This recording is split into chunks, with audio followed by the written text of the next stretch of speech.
It's just an amazing thing that we can do in the city. We know how to get it together. I worked in emergency management, and believe me, we're in an emergency here in the city. I mean, the streets are horrible.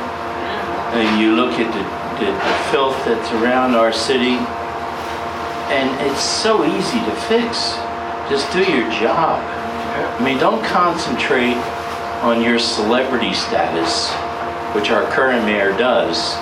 He concentrates on a party with Marty, and he doesn't concentrate on cleaning the streets, getting rid of the drugs, giving young people the opportunity that they need in the city. We have a lot of people that have a lot of drug problems, a lot of alcohol problems throughout our city, and we need to get the help to them. And we also need to make sure this is the finest tourism district in the state of New Jersey. I mean, one of the ideas that I have, which I've always had, I was on the, I'll tell you how old I am, I was on the original committee to improve the city. It was called CLIC, Committee of Labor to Improve the City, in 1974. I was the vice chairman of that. We wanted to put the casinos on Pacific Avenue and build towards the boardwalk. Pacific Avenue should be like the Ocean Drive in Miami. It should be lit up, it should be neon, it should look like the entrance to our city.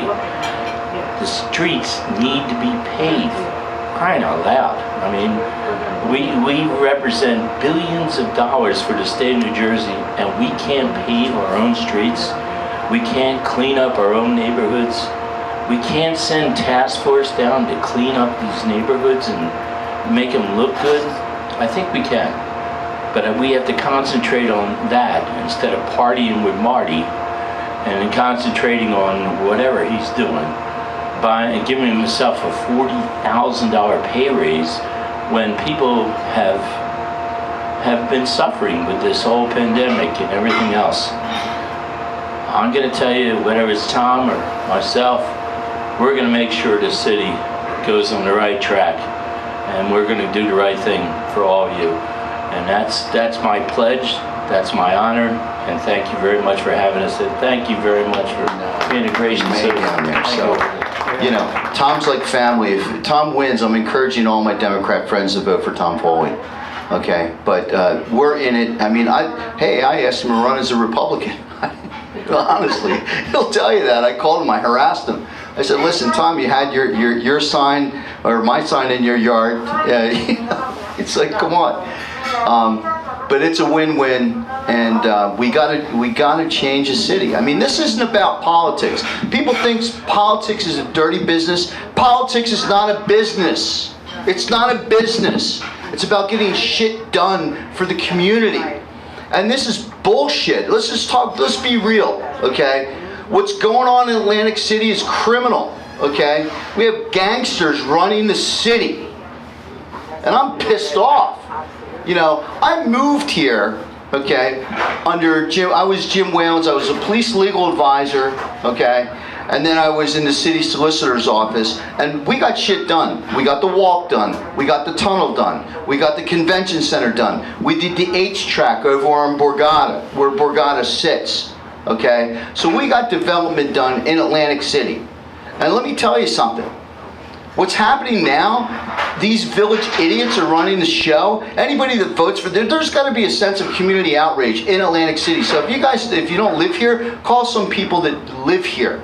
There needs to be a sense of community outrage, because what's going on, I don't give a damn if you're a Democrat, Republican, whatever. Let's get some shit done. Because this is nonsense right now, what's going on. Taxes, I got taxed out of my home. I'm going to go overtime. I got taxed out of my home. My taxes were $7,500 a year. They went up to $17,800 a year. Marty Small's taxes went down. This ass clown gives himself a $41,000 a year raise. Well, I guess that's not as bad as the $31,000 we have to use of taxpayer money to go fix the Martin Luther King Boulevard, where you had Black Lives Matter painted down the middle of the street. Do a mural on a wall somewhere where you don't have to paint over stuff. That's kind of disrespectful to the movement, right? This guy is a political opportunist. He cares only about himself. George Tibbetts, what a joke. He hires his wife, okay, as whatever they hired his wife for with the city. I mean, it's enough, okay? It's a waste of our tax dollars. Okay, and I can't live. They cut the kids' school programs. You want to know why the kids are going crazy in Atlantic City? Oh, the state comes in. Here's what a train wreck the state is in Atlantic City. Let me just talk about this for a second. Okay, you're gonna take the mic away from me? Okay, so here's the state.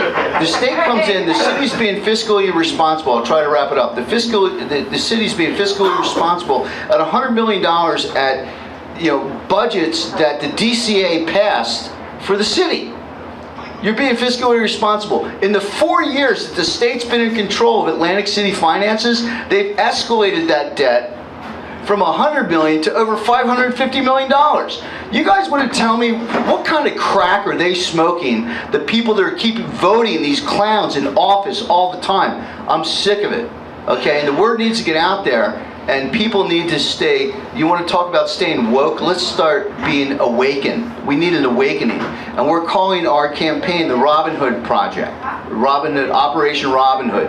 Taking back from the wealthy special interests, instead of paying these special interest Trenton firms hundreds of dollars an hour, okay, to represent us when local firms can do that. But with that said, guys, we need to effectuate change in Atlantic City. We need to get this done. Okay, but I'm telling you right now, guys, I get a little fired up. I'm sorry. I'll try to gauge my language different next time. It was the good martinis. Retired police captain, and Tom doesn't remember this, but when I started running the POW, and I don't know exactly how, but you helped us in a big way, and I can't remember what it was or what you did. Golf course, maybe? Beach sand? The billboards thing. Bill, you helped us with something. Yeah. So, I'm running for Congress, and this whole thing between Tom and Tom, to me, is the way it's supposed to be. The fact that he would say it doesn't matter whether it's Democrat, and I know he's Republican, and it doesn't matter whether Republican, but the idea of just getting quality people in there to start representing us, right?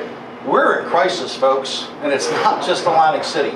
I mean, we got some big issues that we need to deal with, from law enforcement to our community centers. And I think both Toms actually mentioned our kids, and I always say this: act like our kids are watching, because they are, right? And they are in crisis, and we need leaders on both sides to step up and just start doing the job of representing the people. So I wish you guys both luck. I love the love between the two of you, and the fact that you guys are so more about the city, right, and the people here than you are about winning. And that's the way I see myself.